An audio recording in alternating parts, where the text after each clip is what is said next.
When we think of Hollywood's most iconic partnerships, Whitney Houston and Kevin Costner might not immediately come to mind.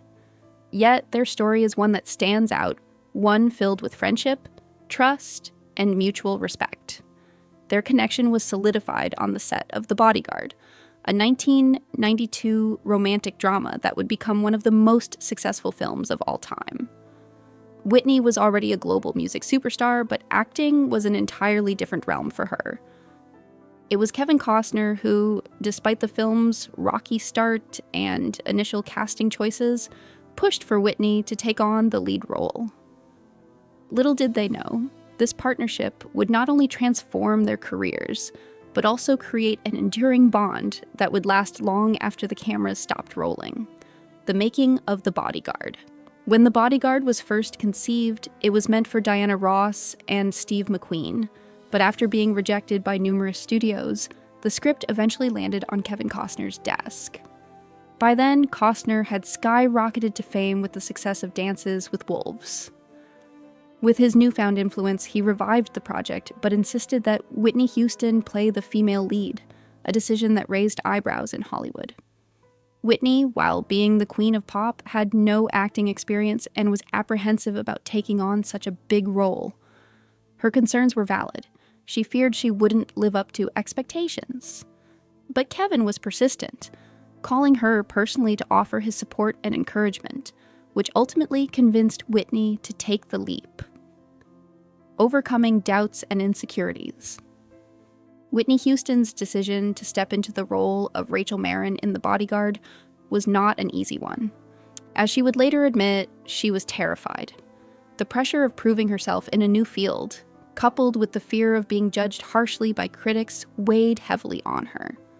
Despite her global fame in music, she felt insecure about her acting ability. On the day of her screen test, Kevin Costner was deeply moved by the sight of Whitney in her trailer, visibly doubting herself. Even though she was an international superstar, she struggled with feelings of inadequacy. Costner, who had seen countless actors audition, was deeply affected by the vulnerability she showed. He even contemplated rigging the audition in her favor. But in the end, he decided to let her prove herself in the fairest way possible. What happened next would define their relationship. A moment of realization. The screen test didn't go as planned.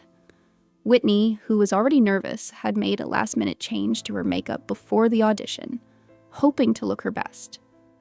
Unfortunately, the heavy makeup began to melt under the studio lights, leaving her even more self-conscious.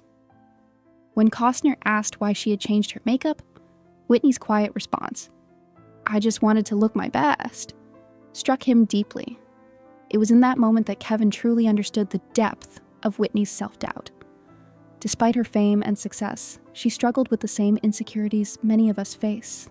This moment of raw honesty gave Costner a profound respect for Whitney, not just as an artist, but as a person who was doing her best, always trying to give the world her best performance.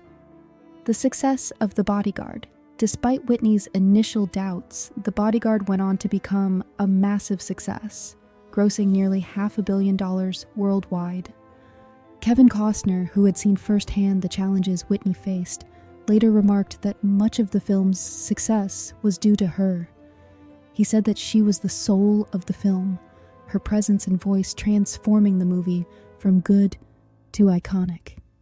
The chemistry between the two, both on-screen and off, was undeniable, and Whitney's portrayal of Rachel Marin became a defining role in her career. Her performance wasn't just about acting. It was about conveying vulnerability, strength, and depth, which resonated with audiences all over the world. In the years that followed, The Bodyguard would be remembered not just for its box office success, but for the unforgettable song, "I Will Always Love You," which became an anthem of love and loss. The letters. Whitney never read. Kevin Costner's relationship with Whitney Houston was more than just a professional one. It was deeply personal. When Whitney began struggling with addiction, Kevin, concerned for her well-being, wrote several letters in an attempt to offer support. Though Kevin admitted that he wasn't a fan of writing, these letters were his way of reaching out to the woman who had become like family to him. He never knew if Whitney read the letters, and they were never answered, but he continued to hope that she would find the strength to reach out. In his heart, he always believed in her, even when she struggled to believe in herself. His words of encouragement were meant to remind her of the greatness he saw in her, something that he felt she often doubted. Kevin's heartfelt eulogy for Whitney. When Whitney Houston passed away in 2012, Kevin Costner delivered a moving eulogy at her funeral. He spoke of their deep connection, not just as co-stars, but as friends. Costner revealed that Whitney had often questioned her worth, despite being undeniably talented and having a voice that could move mountains. He expressed how much it hurt to see her doubt herself, particularly when she had the world at her feet. Kevin's words were a testament to the love and respect he had for Whitney, a woman whose legacy as a performer would live on forever. He told her, "You weren't just good enough. You were great. You made the picture what it was." He went on to describe how, as her co-star, he was constantly in awe of her talent, acknowledging that many leading men could have played his role, but only Whitney could have played Rachel Marin. A love that transcended friendship. The relationship between Kevin Costner and Whitney Houston, while rooted in their professional work on The Bodyguard, became something much more profound. Kevin's affection for Whitney was evident in his simple but powerful statement following her death. "She was my one true love." Many were surprised by his words, but Costner explained that this love wasn't romantic. It was a deep, abiding connection that transcended the boundaries of friendship. Despite the ups and downs in Whitney's personal life, Kevin remained a constant source of support. His feelings for her were not just about admiration for her talent, but also a deep emotional bond forged through years of mutual respect, love, and care. Kevin's final farewell. In his eulogy, Kevin Costner's voice cracked with emotion as he said goodbye to his dear friend. His words were simple, but heartfelt. "Don't worry, you'll be good enough." These words, spoken with love and sincerity, encapsulated everything Whitney Houston had meant to him. Kevin's final tribute to Whitney reminded us all of the powerful, lasting impact she had on the people who knew her best. Even as Whitney struggled with personal demons, she remained a shining star in Kevin's eyes. Her legacy, as he so eloquently put it, was not just her music or her fame.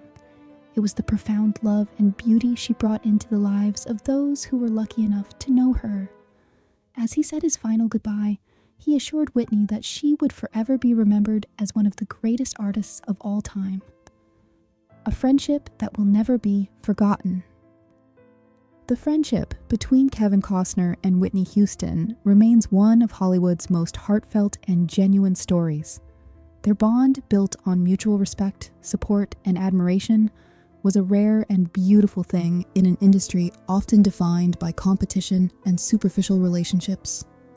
Whitney may no longer be with us, but the impact she made on Kevin, on the world, and on the generations of fans who still listen to her music today will never be forgotten. As Kevin Costner said, Whitney wasn't just good enough, she was great. And in the hearts of those who loved her, she will always be remembered as one of the brightest stars to ever shine.